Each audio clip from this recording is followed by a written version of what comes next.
hari sudah sore dan kayaknya kita stay di sini dulu ya, Chandro ya. Iya. Chandro ini nama lengkapnya emang Chandro atau Kandro? Nama aslinya sih Chandro Simarmata, tapi biar kayak bule panggil aja Ken ya, biar keren. Oh, panggilannya Ken. Ken, ya. Nah, panjangnya Tu. Jangan dong, Ken tuh. Jadi Chandro Simarmata. Simarmata. Simarmata itu marga. Jadi kalau berarti. Simarmata Paham itu, ya marga dari bapak. Dari Simarmata. bapak orang Batak Toba. Batak Toba berarti. Iya. Emang Simarmata itu pasti marga dari Batak Toba. Iya, kalau Simarmata sebenarnya bukan cuma Batak Toba. Jadi kalau Simarmata itu kan masuk ke kumpulan marga Parna. Jadi Batak Toba, Batak Karo juga sebenarnya ada. Cuma kalau di Karo biasanya dia Ginting. Tapi kalau di Batak Toba ada yang Simarmata, ada yang Simbolon. Oh, Satu marga. Iya. Gitu. Tampu Bolon? Tampu Bolon beda lagi. Beda lagi. Oh, berarti dulu kampung aslinya dari Simarmata. Ini apa namanya? Danau Toba tuh? Samosir. Samosir, iya. Asli Jadi kalau Samosir. asli Samosir, kalau tahu dekat apa namanya pasir putih yang terkenal di Samosir, di samping Parbaba itu ada kampung Simarmata namanya. Oh, jadi ada kampungnya Simarmata. ada. Dulu saya sempat juga ke Danau Toba itu 2013. Memang suasananya sendu ya. Sendu banget. Karena nggak tahu ya, mungkin karena saya lagi musimnya atau bagaimana, tapi memang waktu itu jarang sekali cerah. Tapi itu kira-kira bulan apa, Bang? Mei kalau nggak salah saya dulu. Mei. Mungkin baru-baru masuk hujan kali ya, atau baru-baru beres kali. Iya, sebenarnya kalau untuk kunjungin Danau Toba sih bagusnya adalah dari bulan Juni. Karena kalau kita datang dari Januari sampai Mei, maka kebanyakan dia adalah musim hujan. Oh, pantesan saya mendung terus. Tapi memang jarang hujan, cuma mendung gitu. Jadi suasananya tuh kurang ini ya. Iya. Tapi memang terkesan sih. Saya terkesan sekali di sana. Saya menginap di rumah Bolon ya. Bolon ya. Di sana dibantu oleh warga sekitar juga. Berarti udah lama tapi di Jakarta, Chandro? Di Jakarta aku merantau dari tahun 2016. Kerja di mana? Atau kuliah dulu? Kerja. Jadi Langsung aku kerja 2016. dari SD, SMP, kuliah itu di kampung di Medan. Di Medan. Tapi kalau untuk yang SD sampai SMP Samosir. Oh, dari Samosir pindah ke Dari Medan. Samosir terus ke Medan. Baru ke Jakarta. Baru ke Jakarta. Kerja sampai sekarang masih. Kerja sampai sekarang masih budak. Mencintai gunung dari kapan? Karena mungkin kalau kawan-kawan melihat ya, Chandro ini Instagramnya feednya estetik sekali.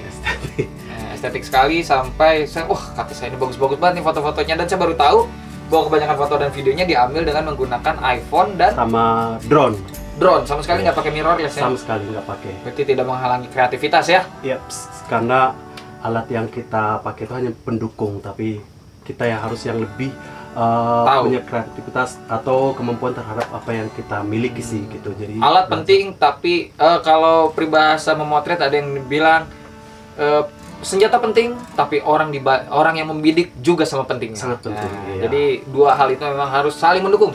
Percuma kalau alat kita canggih, tapi kita juga nggak bisa pakai. Jadinya sia-sia. Pakai alat-alat canggih cuma untuk dipamer-pamer di cermin. Iya. Terus kan tadi abang nanya ya, sejak kapan sih suka gunung ya? Ya, kapan? Menggiati gunung ya? Ya, sejujurnya dari dulu aku itu benci sama gunung. Bukan benci sih. Nggak Jadi suka. dulu ketika aku di kantor, anak-anak temanku itu kebanyakan kayak mereka itu setiap weekend itu kan mereka udah bawa tas tuh, bawa carrier gede-gede kan. Jadi setiap habis weekend atau Jumatnya ini mereka udah langsung pergi. Terus gue nanya, ngapain sih di gunung, kan capek gitu ya, mendingan kayak kita pergi ke pantai terus happy, terus perjuangannya itu tinggal datang udah langsung lihat yang bagus-bagus kan. Nah cuman suatu saat temanku itu ngomong gini, cobain deh. Karena kalau nggak kamu cobain, kamu nggak bakal tahu apa sih yang dicari saat mendaki, kayak gitu. Nah, awalnya sih aku diajak mendaki ke Gunung Prau. Itu sekitar tahun 2018, Bang. Jadi masih baru. Jatuh cinta? Pertama kali ke Prau, terus aku langsung dapat yang view-nya yang bagus banget. Dan benar-benar kayak jatuh cinta. Terus yang menurutku yang membuat pendakian itu berbeda, kita bisa menemukan teman yang memang benar-benar menerima kita itu apa adanya. Karena kan mendaki itu kan biasanya kita tahu kan karakter orang, sifat dia seperti apa. Karena kan benar-benar pada saat perjalanan itu kan mengajarkan kita apakah kita egois atau meninggalkan teman kita.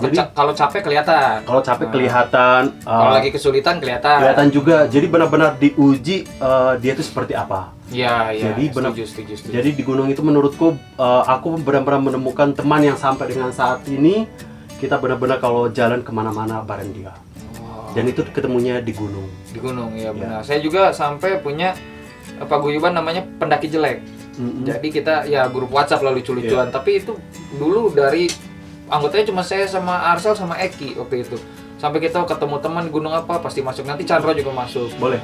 Jadi setiap kita beres mendaki, jadi lucunya adalah nanti ada orang, gue mau ke Gunung Agung nih, ada yang bisa nemenin nggak? Nah, ketemu teman baru lagi, ketemu teman baru lagi. Memang mungkin tidak hanya gunung, tapi memang yang mungkin bisa diambil benang merahnya adalah ketika kita membuka diri kita, ketika kita adalah mangkok yang terbuka, maka kita menerima apapun. Betul. Dan orang pun jadi welcome juga sama kita. Tapi ketika kita menutup diri, gimana orang lain mau mencoba masuk ke hati kita? Wow. Itu aku benar-benar setuju banget sih Bang. Jadi kita tidak pernah membatasi dengan siapa kita bergaul, ya kan? Tapi mereka mau ngikut ke pendakian kita ya nggak masalah, gitu. Jadi kita nggak benar-benar ada buat satu apa namanya kayak penghalang.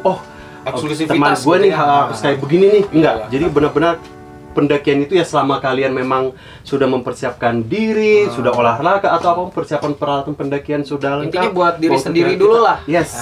Karena yang tahu diri kita adalah kita.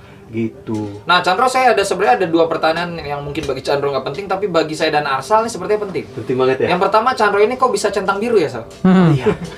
Itu kenapa? Coba cerita pendek aja. Arsal penasaran nggak? Pasti pengen penasaran. Kalau dilihat di Instagram ini, jadi di Instagram ini ada centang birunya. Ada centang birunya ya Bang ya. Jadi sebenarnya bayar apa? Kamu bayar ya? Enggak bayar Bang. Jadi aku masih ingat Bang, centang biru itu aku ngajuin. Ngajuinnya itu yang ke-6 kali Bang. Jadi yang pertama, kedua, ketiga, keempat, kelima itu ditolak. Karena yang pertama aku buat kategorinya adalah aku artis, padahal bukan artis. Oke, kedua ditolak. Kemudian yang kedua aku buat fotografer. Ditolak juga. Oke, padahal yang ketiga bagus. Enggak, tapi mungkin referensinya masih sedikit mungkin. Iya. Terus yang keempat, yang kelima sama. Jadi aku buat. Nah, yang keenam itu benar-benar aku buat. Jadi kayak aku adalah dikenal sebagai apa? Aku adalah content creator dari pemuda yang bercita-cita dari Samosir yang ingin membawa keindahan Samosir lebih dikenal dunia. Itu jadi aku ceritain. Dan kebetulan memang saat itu ada lomba dari salah satu televisi. Jadi mereka buat lomba dengan keterbatasan, gimana sih kita punya keterbatasan tapi kita mampu tetap bersaing dengan orang lain. Tapi bersaing maksudnya lo nggak punya duit banyak tapi lo tetap bisa liburan. Apa sih caranya gitu. Nah, pada saat itu aku juara 1 untuk yang traveling. Luar biasa. Apa tuh namanya kalau boleh tahu? Dulu dari, boleh disebutin nggak sih di sini? Nggak apa-apa, sebut aja. Jadi dari liputan6.com itu ada lomba dan itu kebetulan ini sama salah satu handphone. Jadi kebetulan dari traveling aku yang menang dan kita dibawa ke Bali dan juga itu diliput di TV. Nah, pada saat itu juga aku ajuin ke Instagram. Ya, karena lu udah ada pembuktian. Ada pembuktian. Dan gue benar-benar kaget Bang. Jadi kan aku kerja di salah satu bank swasta. Nah, jadi pas istirahat kan kemarin aku ajuin. Kan biasanya dia per 30 hari dia ada notifikasi dia disetujui atau enggak. Nah, pada saat itu habis ngelayani nasabah langsung muncul ada tuh pemberitahuan bahwa selamat untuk pengajuan verified sudah aktif. Itu benar-benar kayak mujizat. Jadi karena dulu itu aku bermimpi gini Bang, aku pernah ngeliat salah satu Instagram dari orang yang kebetulan dia suka traveling. Itu aku baru dari Jakarta, baru datang dari kampung ke Jakarta. Aku ngeliat, oh suatu saat aku pasti bisa seperti dia. Maksudnya centang biru, kemudian fit-fitnya itu adalah alam, gitu kan. Pokoknya intinya yang lu mau aja ya. Yang lu mau gitu kan. Cuman memang ya awalnya memang sulit Bang, karena kan kita bukan dilahirkan itu dengan punya duit banyak. Bahkan kita itu harus kerja dari Senin sampai Jumat dan liburan pun jarang. Makanya privilege itu nyata ya. Ada orang-orang yang punya privilege, ada orang-orang yang nggak punya privilege, dan itu nyata ya. Iya. Jadi ada orang yang mulai dari 0, ada yang mulai dari 10. Iya, benar Bang. Jadi kayak ya kalau orang mungkin bisa liburan setiap minggu ataupun setiap ini, jadi dulu cara aku adalah gimana sih biar aktif kan kemarin udah centang biru nih gitu kan, tapi caranya gimana sih biar lebih aktif lagi. Jadi kayak misalkan aku liburan, fotonya aku buat banyak Bang. Tapi lu postingnya belakangan. Iya, belakangan. Jadi orang menganggapnya itu aku selalu liburan padahal nggak pernah. Ya. Oh, berarti lu taat juga sebenarnya prokes ya. Yang sembarang sana sini pulang-pulang bawa oleh-oleh ya. Iya. Satu itu oke bagus juga sebenarnya, meskipun ya sebenarnya centang biru fana ya, tapi gua rasa meskipun mungkin banyak orang juga yang akan sinis bilang centang biru apa artinya sih? Tapi kan bagi beberapa orang itu membantu sekali, apalagi yang pekerjaannya memang di dunia digital. Benar ya? Orang-orang kayak lu kan bekerja di dunia digital dan itu pasti helpful banget ya buat lu ya. Dan yang pertanyaan kedua, Sal, yang dari gua adalah pasti ada orang yang pernah bilang, lu kok lu manjat banget sih? Maksudnya tiap ada orang posting apa lu komen, tiap orang posting apa lu komen. Iya. Pasti banyak orang. Banyak banget, apalagi di Instagrammu ya Bang ya.